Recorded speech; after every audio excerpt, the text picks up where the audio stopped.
Welcome to Stand Up for Doctors. I'm your host, Kim Downey. Thank you very much for joining us. This channel is dedicated to amplifying the voices of doctors, other healthcare professionals, and patients as they share their unique struggles, triumphs, and passions. My mission is to build connection and create advocacy for healthy doctors, driving positive change that benefits both doctors and patients. This is a space for everyone who cares about the future of healthcare. If you appreciate this content, please like and subscribe now. It really helps the episodes reach our target audience. And today I would like to welcome Todd Angelucci. Thanks for joining us today, Todd. Thanks, Kim. Appreciate it. I'm glad to have you. And by way of a brief introduction, Todd Angelucci is a nurse and brain tumor survivor helping healthcare professionals to reignite their purpose, lead with confidence, and build wealth with impact. He's the podcast host of Pathway to Purpose, and he's also formed a men's group.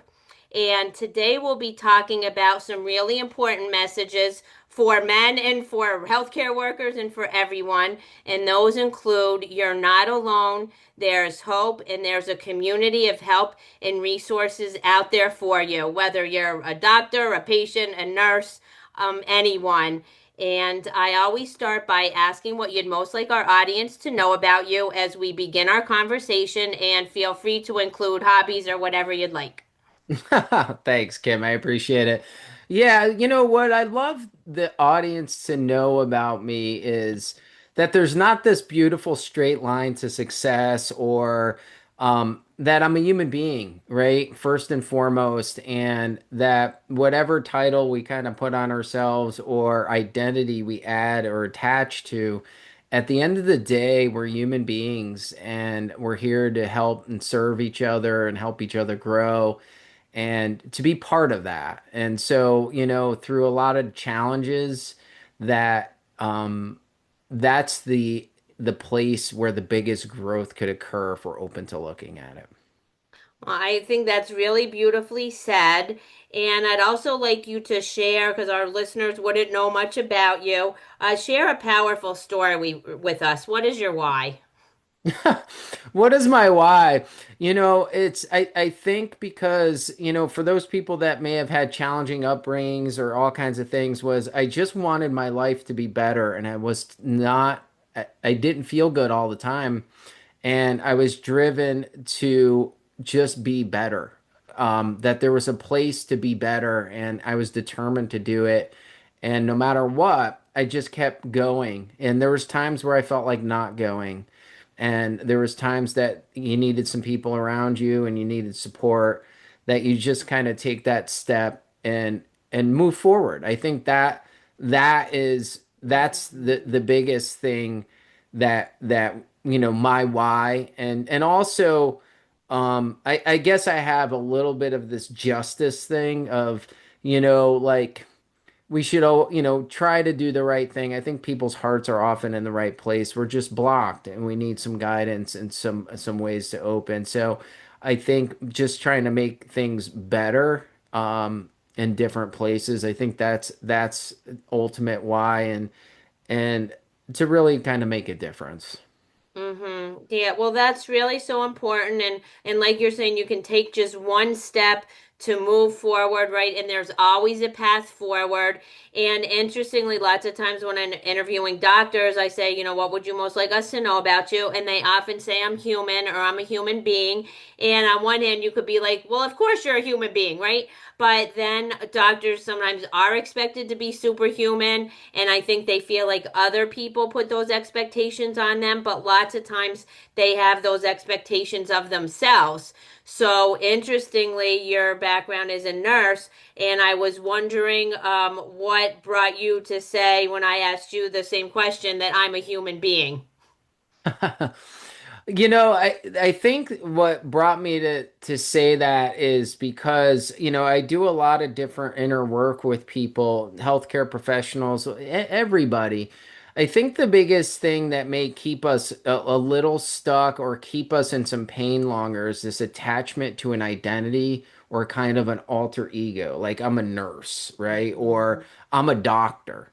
And because we devote so much of our time and our inner being to that, or like for physicians, I walk along the side. I have many physician friends. I've worked with a lot of physicians, and all of that it consumes so much of our time in our life that it becomes that this is who we are.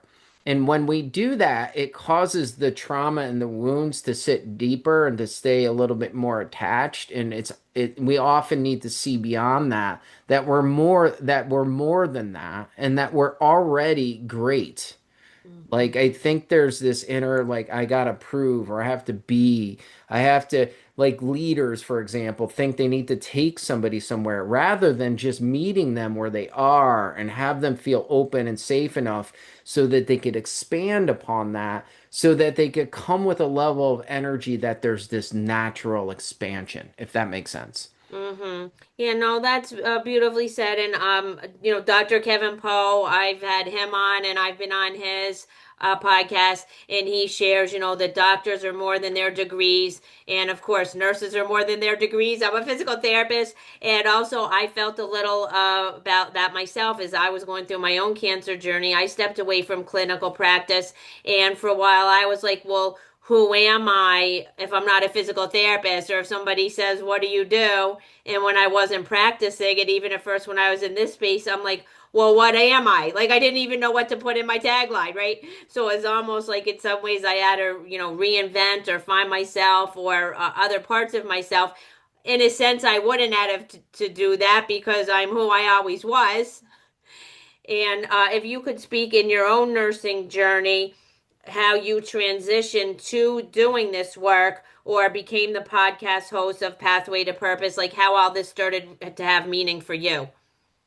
Yeah, it's the funny, interesting thing about it was, I was a nurse and decided to do, I wanted to help people. I didn't always want to be a nurse. I wasn't like, oh my God, like I'm a male nurse. Like, talk about the stereotype around that whole thing Mhm. and all that. Like I was in the military, I was a medic, and I was just like, I wanted to work in healthcare.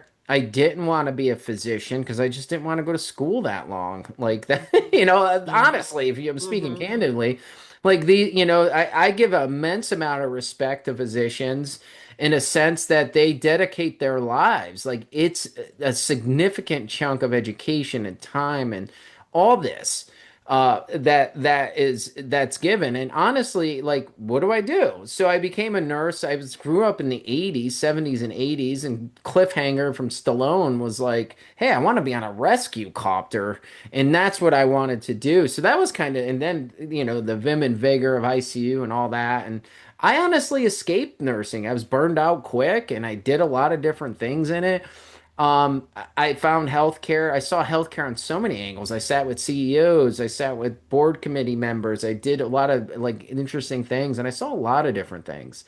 And so, the journey with what brought this about was just my life's journey. I've always been striving to kind of create more and make a difference and do things in a very unique way. I've created businesses. I've done a lot of things. Friends are my physician, physicians are my friends. I've got a few, and I saw the human side of them, and still connect on the human side, which they're humans. They're awesome. They're great.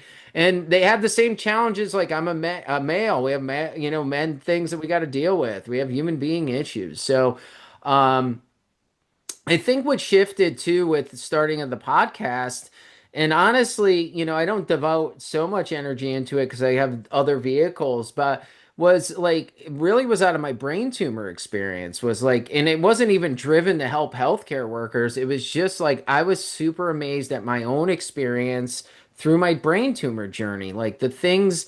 And I loved interview style podcasts, and I used to listen to, I still do, Jocko Willink, who was a Navy SEAL commander. I'd listen to his, and I would be enthralled by his some of the guys he had on, and some of these stories and combat, and like just all this. And so that, and then I expanded to different ones where I loved interviews. So to make a long story short, it just really, I love to hear stories of people that have kind of overcome or had gotten a gut punch or some pretty much adversity and just how they got through it. Like that was fascinating for me.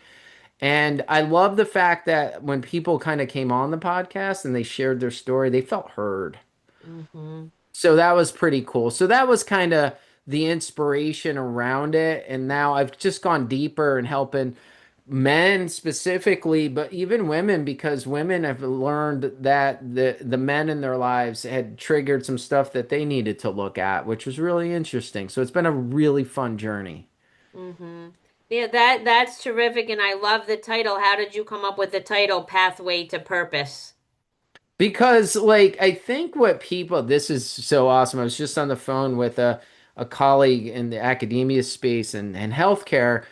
And I'm writing some things on a book on some of the theories. I just kind of created a theory that's in for publication on the masculine, feminine, on masculine energy and some of the authentic stuff and just some powerful stuff. And so the pathway to purpose, I talked not just guys, but women, right? They're like, I feel like I've lost my purpose, right? And they're like trying to find it. Hmm. Like and it's often in the searching where it can't be found. Like it's in here.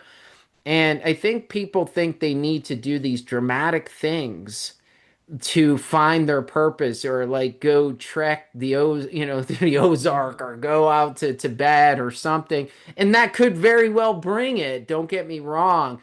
But what I found is like it could be in your current job. It could be in the things you don't even think the most that you start to tap into more of who you are.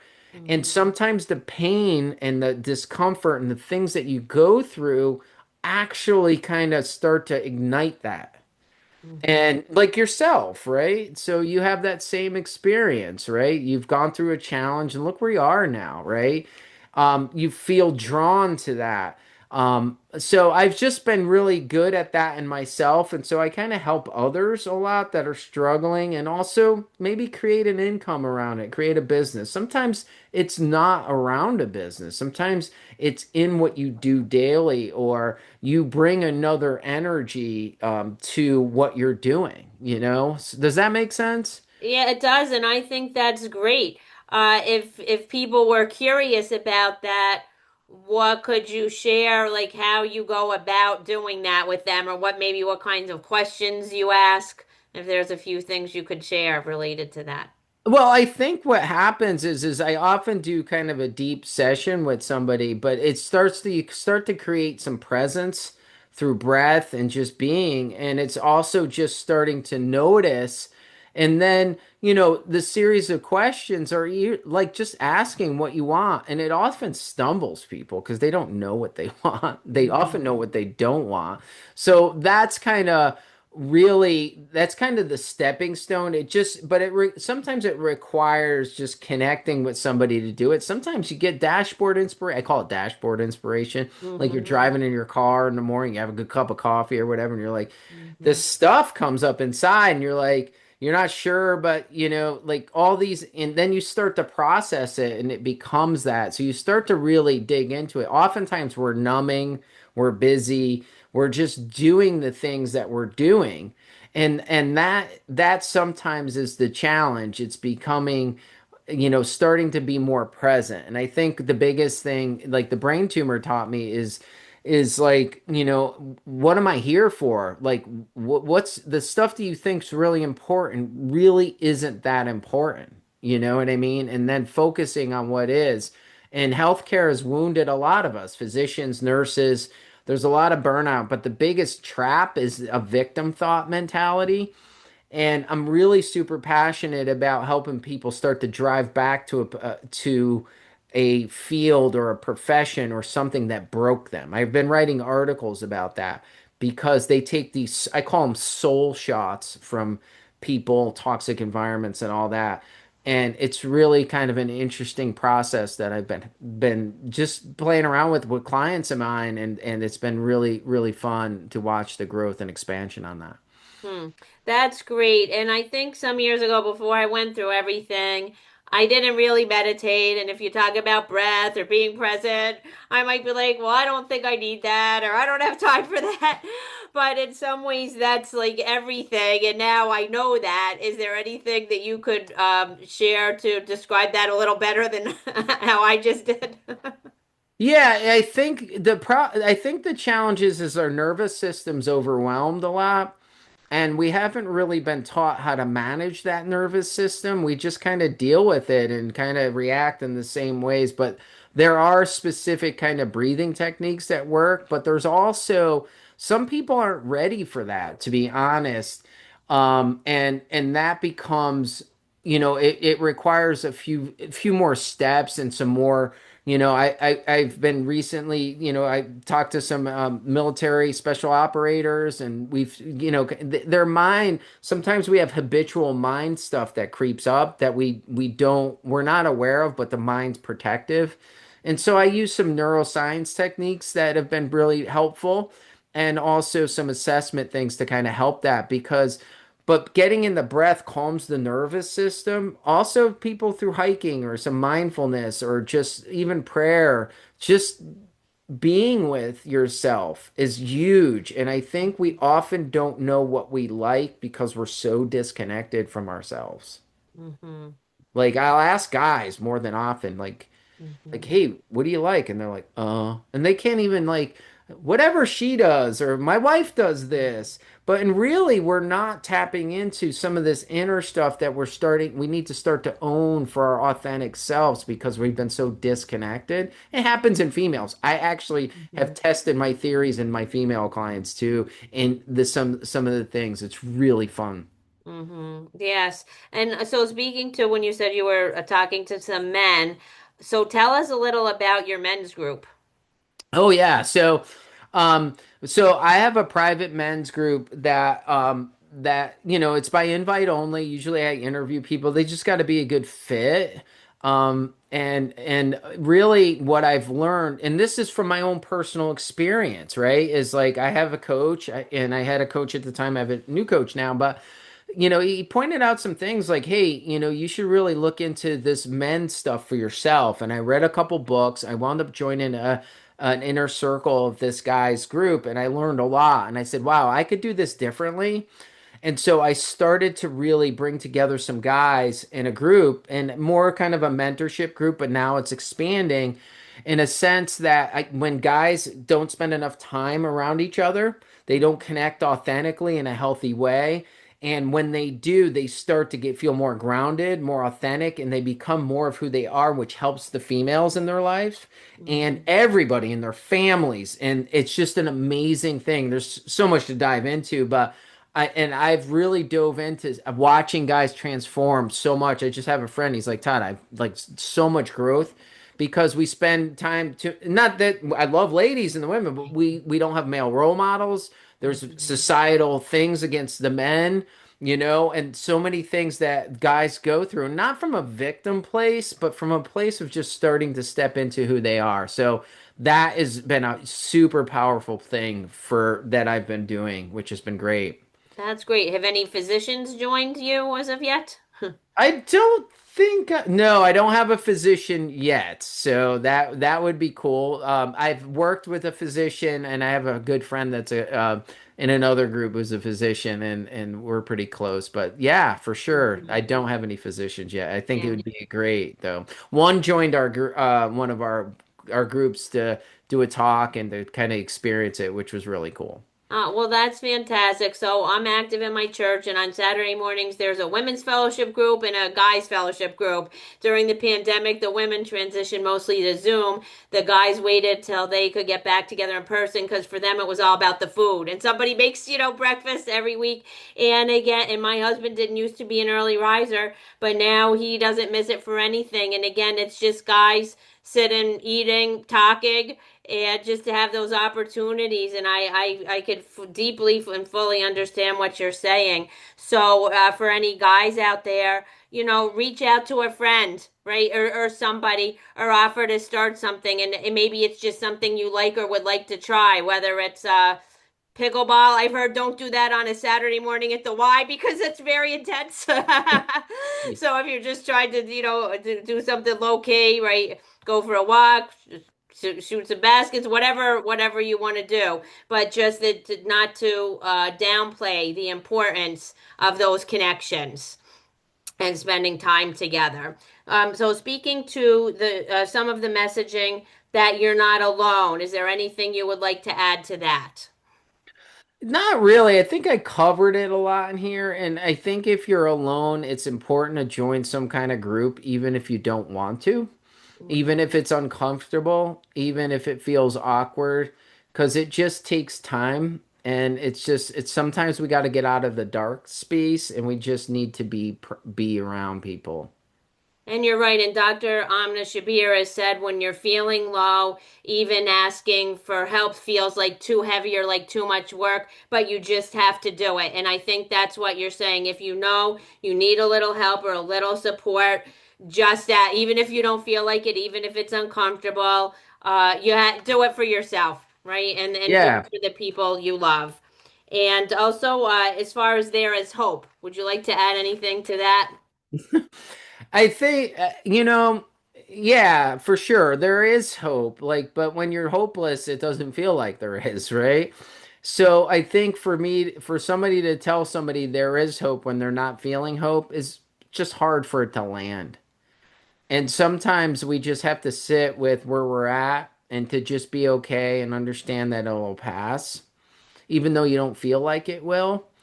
But there is a place, and it just takes reaching out, taking that step, and kind of being in that place for sure. So I think it's kind of hard when somebody's not feeling the hope to say, "Hey, there is." If I'm feeling hopeless and somebody says there's hope, I'm like, "Okay, whatever." Uh-huh. But just honoring the fact that there is, but just honoring and just being where you are and staying with that. And do you feel like would it resonate a little more if someone said there's always a path forward? Might that resonate, or it depends on the person, or might not that land well either? I think what happens is we have to take a step into discomfort, and sometimes we view the discomfort as the place of paralyzed, but the discomfort's actually the growth. Because if we're actually comfortable, we're comfortable in our own ways, Mm-hmm. So the discomfort is the growth. Mm-hmm. And so, you hear so many things like just step into it, like walk through fire, or anything you hear, right? But it does just say, hey, let me take a small step. Did you take a shower today? You took a step. Did you walk outside your door? Yes. Did you get dressed? Yes. Sometimes that's all you could do. And Mm-hmm. then you move and you keep moving.